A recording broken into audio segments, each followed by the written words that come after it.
Shalom, Damai di hati. Puji nama Tuhan, bersyukur.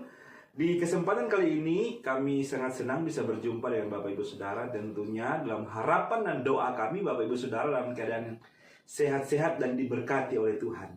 Nah, Bapak Ibu Saudara dikasihi Tuhan, di kesempatan kali ini kita akan merenungkan tentunya dari MTPJ yang terambil dalam Perjanjian Baru 1 Korintus pasal yang ke-10 ayat 14 hingga yang ke-33. Dan tema di kesempatan kali ini mengucap syukurlah untuk kemuliaan Allah. Namun sebelum lebih jauh kita merenungkan kebenaran firman Tuhan, mari kita berdoa. Ya Yesus Tuhan kami Allah yang hidup, terima kasih Bapa di sorga. Di kesempatan kali ini kami boleh menikmati kasih dan anugerah Tuhan. Bersyukur untuk panggilan dan kasih setia Tuhan yang terus menuntun kami dalam pelayanan. Kami sungguh bersyukur memiliki Allah yang sungguh luar biasa dalam kehidupan kami, yang terus memberkati kehidupan kami. Dan kami rindu, kami pakai kehidupan kami untuk melayani Tuhan dengan setia. Untuk itu Bapa di sorga, di saat ini kami rindu merenungkan kebenaran firman Tuhan, tuntun dengan hikmat dan roh Tuhan. Sehingga apa yang kami sampaikan itu benar-benar dari isi hati Tuhan dan kehendak Tuhan dalam kehidupan kami. Maka itu Bapa di sorga, berkati setiap pendengar yang akan mendengarkan firman Tuhan ini. Kami berdoa dapat dipulihkan melalui pertobatan, disembuhkan, dan terus memuliakan Tuhan dalam ucapan syukur. Terima kasih Bapa di sorga, kami siap mendengarkan kebenaran firman-Mu dan merenungkan, bahkan roh Tuhan menuntun untuk melakukan kebenaran firman Tuhan. Ini doa ucapan syukur kami Tuhan, dalam nama Yesus kami berdoa.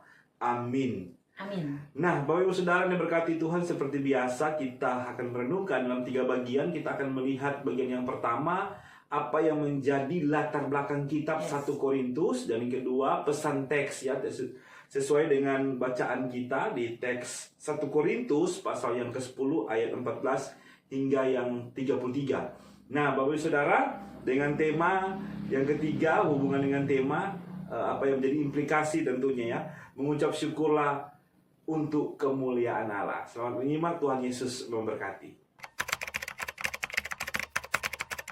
Bapak Ibu Saudara yang dikasihi dan diberkati oleh Tuhan Yesus, apa kabar di saat ini? Kami tidak pernah henti berdoa agar Bapak Ibu selalu menerima apa yang perlu, terlebih berkat anugerah yang daripada Tuhan. Hari ini kita kembali akan belajar dari 1 Korintus pasal 10 ayat 14 sampai 33. Kita akan lihat dulu apa sih sebenarnya yang menjadi latar belakang dari kitab ini. Ya, kitab 1 Korintus adalah tulisan dari Paulus seperti yang dapat kita baca ketika membuka pasal 1 ayat yang pertama. Ada tambahan nama Sostenes yang juga disebut sebagai saudara kita. Maksudnya saudara Paulus dan jemaat Korintus yang ditulis pada bagian awal. Ini menunjuk seseorang yang bisa jadi adalah juru tulis dari Paulus. Jika dicari di dalam Alkitab, khususnya Kisah Para Rasul 18, nama Sostenes dicatat sebagai seorang kepala rumah ibadat. Saya tidak akan mengatakan apakah ini orang yang sama, namun yang jelas bahwa Paulus adalah penulis kitab 1 Korintus. Dan Paulus menulis surat ini pada akhir masa pelayanannya di Efesus.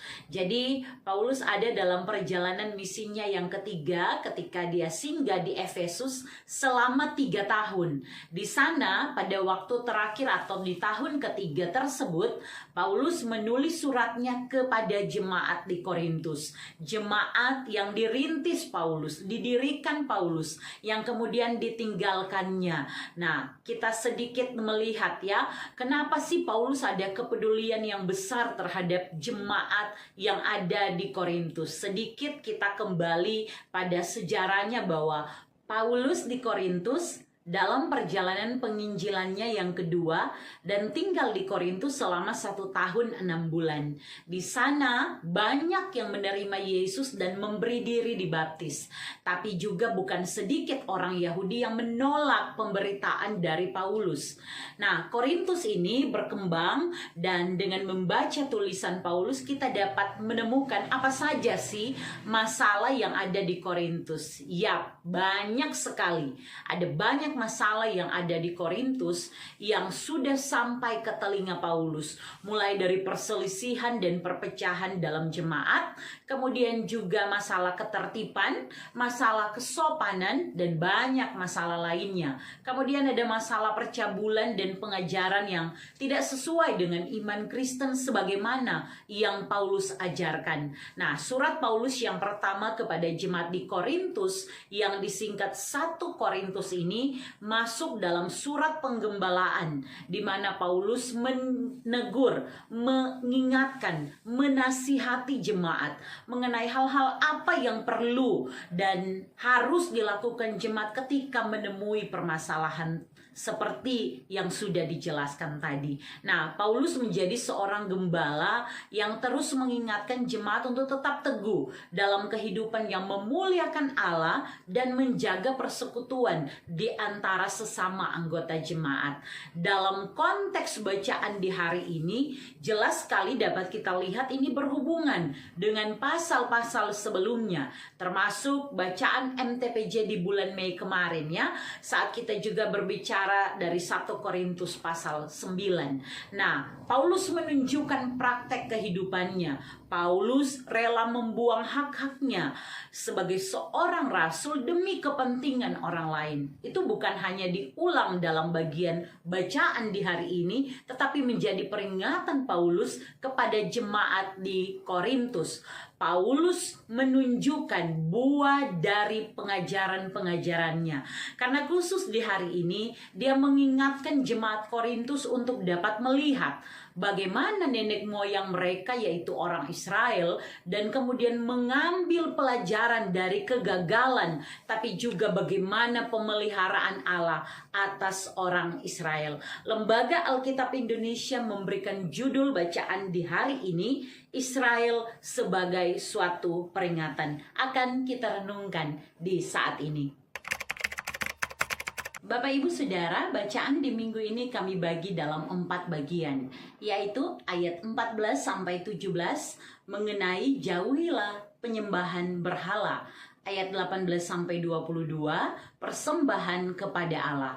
Ayat 23 sampai 24 keuntungan orang lain yang lebih utama, dan ayat 25 sampai 33 berbuat untuk memuliakan Allah. Mari kita bahas satu persatu. Pertama, melihat bagian dalam ayat 14 sampai 17.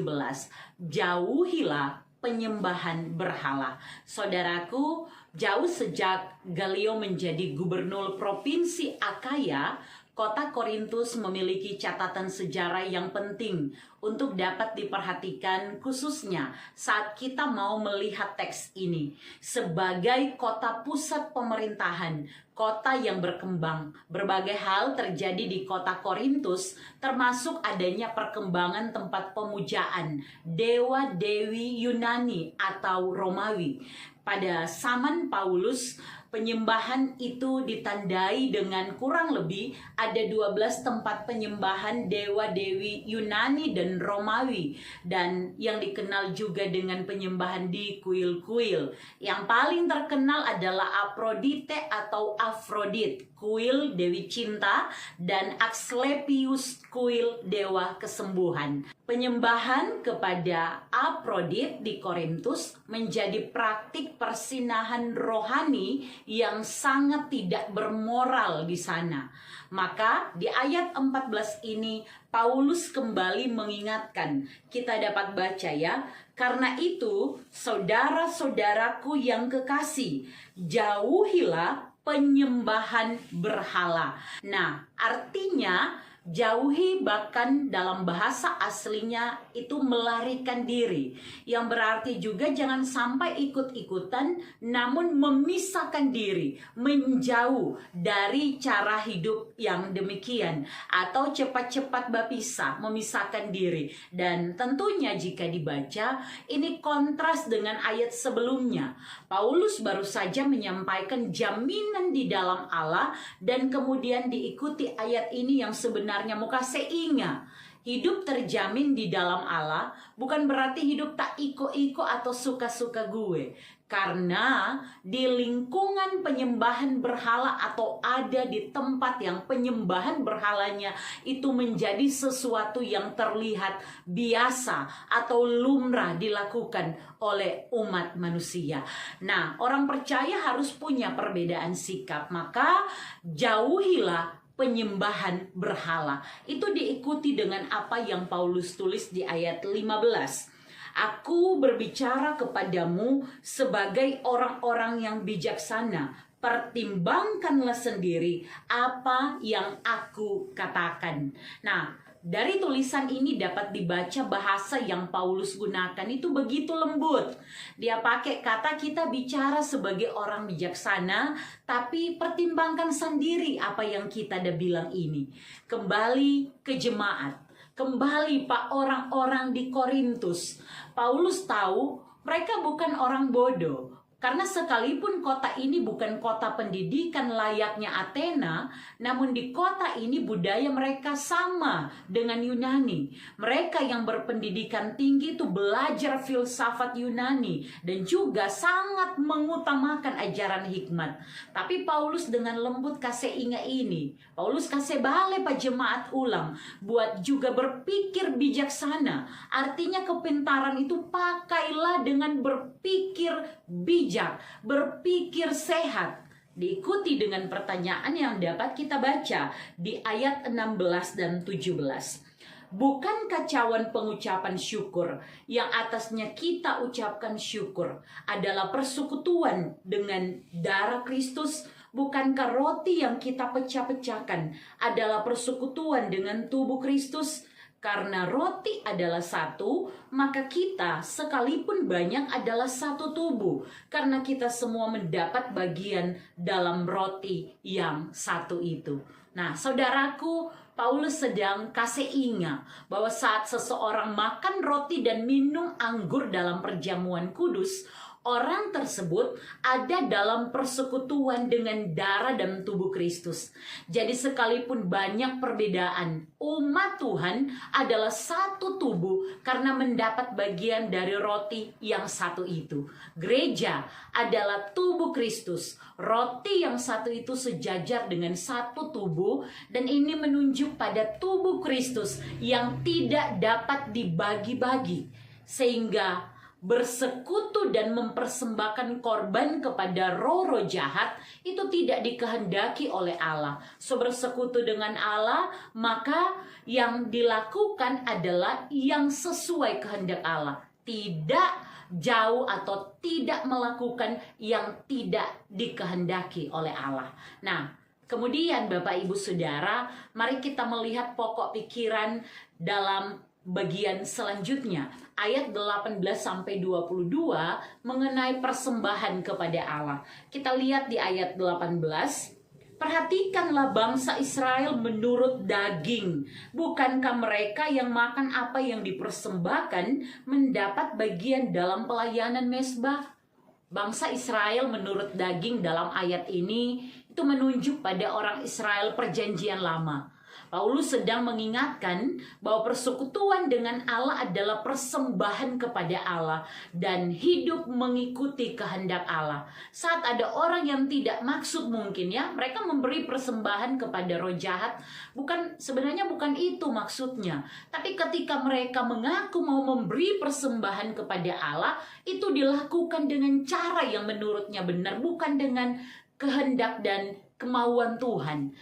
Dia sedang membawa dirinya bersekutu dengan roh jahat, kata Paulus. Makanya sejak latar belakang kami coba sampaikan bahwa inilah yang dimaksud dengan persinahan rohani yang tidak berkenan, yang tidak bermoral. Paulus dengan tegas kasih peringatkan kepada jemaat untuk tidak terpengaruh dengan praktik-praktik penyembahan dan pemberian kurban dari orang kafir. Mungkin so tahu tentang Allah, so lihat dan so rasa pemeliharaan Allah, mari iko-iko pada praktik hidup yang jahat, yang seolah-olah meragukan kehadiran Allah, yang tidak berkenan kepada Allah, yang membuat Allah cemburu. Di ayat 22 dapat kita baca, atau maukah kita membangkitkan cemburu Tuhan? Apakah kita lebih kuat daripada Dia? Bapak Ibu Saudara mau jawab saja rasa ngeri. Apakah kita ini lebih kuat daripada Tuhan? Apakah ada dari kita yang berani menantang Tuhan? Rasanya mau sepakat bilang tidak ya. Karena orang ini siapa sih, cuma ciptaan dibandingkan dia pencipta. Bagaimanakah dengan praktik hidup kita selama ini? Mari kita balik ke teks ini ya. Kita lihat ayat 23 sampai 24 mengenai keuntungan orang lain lebih utama. Sangat berhubungan ayat demi ayat. Dan di saat ini saudaraku, Paulus berbicara mengenai hubungan dengan jemaat. Bukan cuma hubungan dengan Allah, tapi hubungan dengan sesama jemaat sebagai bagian tubuh Kristus. Hidup dalam persekutuan. Bagus sekali apa yang Paulus coba mau sampaikan di ayat 23 ini. Akan saya bacakan. Segala sesuatu diperbolehkan, benar. Tetapi bukan segala sesuatu berguna. Segala sesuatu diperbolehkan, benar. Tetapi bukan segala sesuatu membangun. Nah, dalam hidup Kristen, Paulus kasih ingat bahwa bukan semua boleh.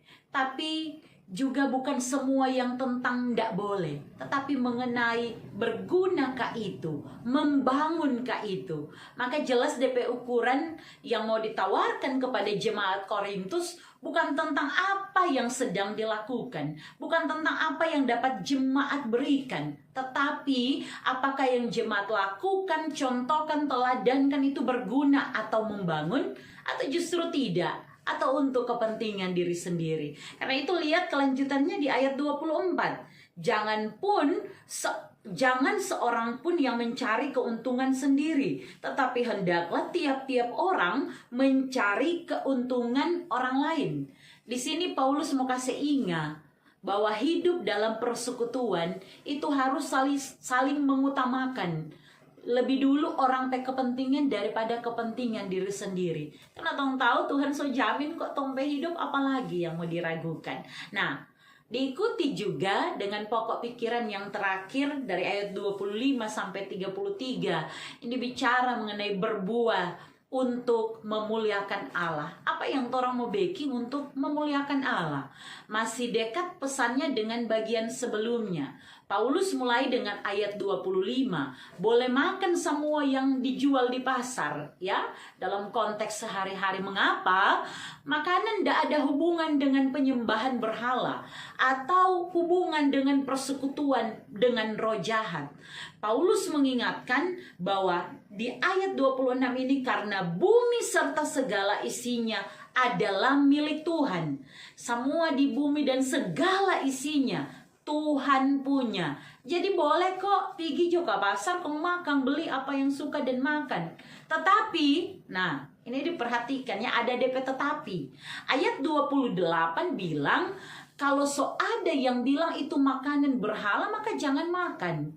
Kemudian yang kedua, kalau ada yang punya keberatan-keberatan saat kita hendak makan, janganlah makan. Karena mau makan bukan untuk menjadi batu sandungan ke orang lain, atau baking orang ndak enak, baking orang ndak suka cita. Padahal ada di persekutuan yang sama sebagai umat Tuhan. Kemudian makan apapun, mau baking apapun, yang paling penting adalah buat itu untuk memuliakan Tuhan. Kita lihat ya di ayat 31. Aku menjawab, jika engkau makan atau jika engkau minum atau jika engkau melakukan sesuatu yang lain, lakukanlah semuanya itu untuk kemuliaan Allah. Nah, Bapak Ibu Saudara, jadi bukan masalah makan dan minum apa, tetapi apakah umat melakukannya dengan memuliakan Allah. Karena makanan itu berasal dari Allah yang penuh kasih karunia. Semua yang Tuhan dah ciptakan itu baik dan tidak ada yang haram jika diterima dengan ucapan syukur. Sebab semuanya itu dikuduskan oleh Allah. Maka rasa syukur yang diungkapkan dalam doa adalah sebuah tindakan iman. Dan apapun yang muncul dari iman tidak mungkin membawa dosa atau bikin berdosa. Karena itu Paulus kasih ingat, orang boleh baca di ayat 32 ya. Janganlah kamu menimbulkan syak dalam hati orang, baik orang Yahudi atau orang Yunani maupun jemaat Allah. Jangan menimbulkan syak, artinya jangan bikin curiga, sangsi, bikin kurang percaya, sehingga kita yang makan menyakiti hati orang lain. Nah, Paulus bilang, mau orang Yahudi, mau orang Yunani, maupun jemaat Allah, ingatlah jangan menjadi beban atau membuat pertimbangan nurani yang kemudian memberatkan orang lain. Itu Paulus akhiri dengan menyampaikan bahwa dirinya juga sudah berusaha untuk kepentingan orang banyak, yaitu untuk keselamatan mereka. Dia tahu bahwa jika dia melakukan apa yang benar, orang melihat dan memuliakan Allah, maka umat juga bisa mengambil teladan tersebut, mengutamakan kepentingan orang lain, artinya mau mendahulukan orang lain, mempedulikan orang lain, dan biarlah orang lain melihat ada Tuhan di dalam hidup dan keteladanan dari umat Tuhan, sehingga mereka pun memuliakan Allah. Saudaraku yang diberkati oleh Tuhan, tema di sepanjang minggu ini mengenai mengucap syukurlah untuk kemuliaan Allah melalui bacaan 1 Korintus 10 ayat 14 sampai 33 yang harapan kami sudah Bapak Ibu Saudara baca di tempat saudara mendengarkan video ini ya.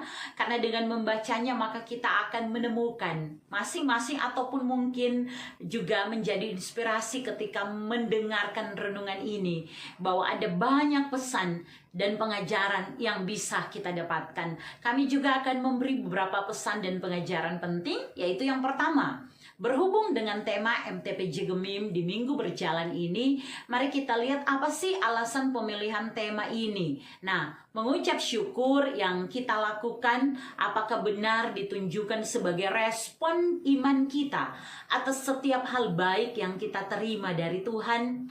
Ini harus dilakukan dengan tentunya tertuju kepada Tuhan. Harus dibedakan adalah kadang lewat pengucapan syukur yang dilakukan adalah menonjolkan pencapaian diri sendiri, kesuksesan yang boleh diraih. Sehingga kadang melalui ucapan syukur, walaupun dia orang Kristen, masih terlihat praktik-praktik kehidupan yang tidak mengucap syukur untuk memuliakan Tuhan.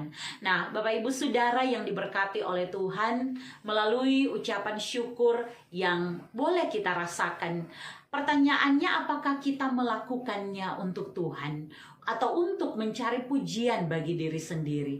Karena bukan sedikit yang menerima yang baik dari Tuhan tetapi lupa diri, kemudian bermegah, berbangga diri, sampai lupa siapa Tuhan yang memberikan semuanya.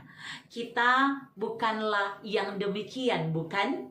Nah, Bapak Ibu Saudara, selanjutnya hari ini kita bisa belajar juga melalui teks ini bahwa pakailah akal sehat, jadilah bijaksana dalam segala hal yang bisa kita lakukan. Jangan sampai percaya hidup takut akan Tuhan itu cuma sampai di mulut. Karena banyak sekali praktik kehidupan yang sudah percaya, orang yang sudah mengaku Kristen, mengaku mengasihi Tuhan, tapi di sisi lain juga masih melakukan apa yang mengecewakan hati Tuhan. Inilah yang kita sendiri patut pikirkan kembali. Bagaimana dengan iman percaya kita kepada Allah? Hari-hari ini bukan sedikit godaan di sekitar kita. Mungkin bukanlah masalah penyembahan patung, pergi ke kuil, kepada dewa-dewi seperti yang terjadi di jemaat Korintus ya. Tetapi kadangkala konsen kita pada hobi, kesukaan kita, bahkan mungkin keluarga kita atau ambisi kita, itu kadang membuat kita lupa waktu kita untuk bersaat teduh dengan Tuhan, bahkan lupa diri tentang apa sih yang sudah kita terima, dan semua hal itu cuma pemberian dan titipan Tuhan. Pikirkan kembali dengan bijaksana, kata Paulus.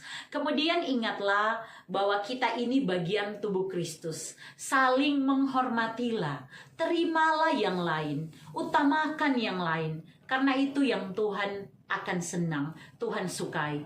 Jangan hidup cuma buat diri sendiri, tetapi lakukanlah sesuatu yang membuat hidup kita yang sangat singkat ini jadi berkat selagi hidup, membawa untung untuk orang lain.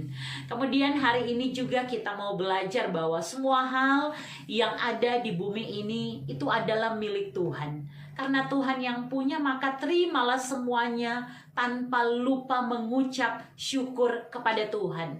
Even itu sesuatu yang mungkin tidak sesuai dengan harapan. Karena hidup percaya bukan selalu yang enak-enak mau terima. Toh ada kalanya kita juga menemukan tantangan, permasalahan, pergumulan yang membuat kita kecewa. Tetapi jangan lupa mengucap syukur dalam segala hal. Karena kita mengamini semua kok dari Tuhan. Tuhan tidak mungkin dah ciptakan petorang untuk memberikan kita sesuatu yang tidak dapat kita tanggung. Berdoa, Tuhan kasih saya pundak yang kuat untuk menanggung pergumulan ini. Beban masalah yang sedang dihadapi. Berikan kekuatan, tapi juga berikan hati untuk tetap mengandalkan Tuhan. Yang keempat, Bapak Ibu Saudara, saat membawa syukur kita kepada Tuhan Allah, lakukanlah dengan segenap hati. Jangan pikir bahwa Tuhan tidak tahu saat persembahanmu yang diberikan dengan jumlah yang besar itu sebenarnya hanya untuk mencari pujian. Engkau lebih suka namamu dibaca di depan gereja dan kemudian bisa tepuk dada. Kita yang dah bantu, kita yang dah memberi banyak. Apa sih yang dapat kita beri? Bukankah semuanya itu milik Tuhan? Jangan juga berpura-pura dengan apa yang sudah Tuhan beri dalam hidup kita dan kemudian orang cuma pakai untuk orang sendiri, untuk memperkaya diri. Mengucap syukur itu dapat ditandai dengan beribadah. Maka waktu beribadah, pakai untuk betul-betul beribadah. Jangan jaga keluar kok kalau masih berdoa dan sebagainya. Kan ini juga koreksi ya. Sehingga kita punya waktu sendiri, sekalipun dalam persekutuan, tapi punya waktu sendiri untuk menyatakan syukur, puji-pujian kita kepada Tuhan ya, bukan kepada siapa yang dah pimpin, siapa yang dulu disini, tapi kepada Tuhan. Kemudian juga ucapan syukur itu dapat ditandai dengan memberi persembahan atau juga berbagi kasih, jamuan kasih yang kita lakukan ya, itu wajar dan boleh. Namun jika yang kita buat hanya untuk cari nama dan pujian, pikirkan kembali mengucap syukurkah kita. Nah, terakhir, melalui bagian ini dalam rentetan renungan bulan pengucapan syukur, akhirnya buatlah itu hanya untuk kemuliaan nama Tuhan. Kalau dilihat orang, mereka memuji Tuhan. Kalau dirasakan orang, mereka memuji Tuhan. Karena memang yang sedang kita lakukan adalah memuliakan Tuhan dengan hati yang tertuju kepada Tuhan. Ukurannya bukan pada apa dan bagaimana cara dan bentuknya, namun kita sebenarnya yang paling tahu hati kita. Karena mengucap syukur itu harus lahir dari hati yang sungguh-sungguh menyadari ketidakbisaan diri dan ketidakberdayaan dirinya di balik kemampuan dan kasih karunia Tuhan. Maka Bapak Ibu Saudara, sekali lagi mengucap syukur bukan karena hasil kebun yang banyak, karena kemampuan berkebun pun adalah berkat Tuhan. Maka mengucap syukurlah. Mengucap syukur bukan karena jabatan yang naik, namun kesehatan yang bisa kita terima sehingga kita boleh berlelah dalam pekerjaan, sekalipun itu pekerjaan yang kecil, itu pun adalah anugerah Tuhan. Bekerjalah dengan sebaik-baiknya. Semua dari Dia, maka kembalikan bagi Dia. Jangan sampai dari oleh Dia untuk diri sendiri. Tetapi sekali lagi, biarlah dari oleh Dia dan bagi Dia setiap pujian, hormat dan kemuliaan. Amin. Firman Tuhan. Bapak Ibu Saudara yang berkati Tuhan, itulah perenungan firman Tuhan yang dapat kami seringkan. Kami percaya Bapak Saudara akan mengalami firman Tuhan ini dan tentunya akan memberkati Bapak Ibu Saudara. Namun waktu yang akan memisahkan kita akan berjumpa nanti di minggu yang akan datang. Tapi sebelum itu kita akan menutup dalam doa. Silakan hambanya untuk menutup. Ya, Bapak Ibu Saudara, mari kita berdoa. Tuhan Yesus, kami mengucap syukur untuk kebaikan-Mu dalam kehidupan kami. Lebih dari setiap hal yang kami terima, kami tahu bahwa hanya karena anugerah Tuhan, kami ada dan menikmati kehidupan ini. Maka terima kasih Tuhan buat setiap kebaikan Tuhan dalam hidup kami. Ajar kami untuk memuliakan Tuhan dengan setiap hal yang sementara dan sedang kami kerjakan. Dengan apapun yang sedang kami perjuangkan dalam hidup ini. Kami bersyukur Tuhan karena firman-Mu mengingatkan kami, firman-Mu menguatkan kami, firman-Mu yang membentuk kehidupan kami. Kami sungguh terbatas, kami butuh Tuhan. Maka Tuhan perlengkapi setiap kami sehingga kami boleh menjadi pelaku-pelaku firman yang taat dan setia. Dimanapun setiap pendengar mendengarkan firman di saat ini, kasih berkat perlindungan Allah, kekuatan penghiburan Roh Kudus, pertolongan dari Tuhan Yesus Kristus akan terus menjadi bagian dari anak-anak Tuhan yang dengan setia mendengarkan firman. Diberkati dalam pelayanan yang akan dilakukan, diberkati dalam pengenalan yang benar akan Tuhan, sehingga hidup kami seutuhnya dapat kami persembahkan hanya untuk hormat dan kepujian nama Tuhan. Terima kasih Tuhan untuk waktu bagi kami untuk berbagi melalui kebenaran firman ini. Kami tidak mau mencuri apapun yang bukan hak kami. Maka setiap pujian, hormat, dan kemuliaan hanya kami mau kembalikan kepada Tuhan Yesus. Dalam nama Tuhan Yesus kami berdoa. Amin. Amin. Dan pada akhirnya sampai jumpa. Tuhan Yesus memberkati.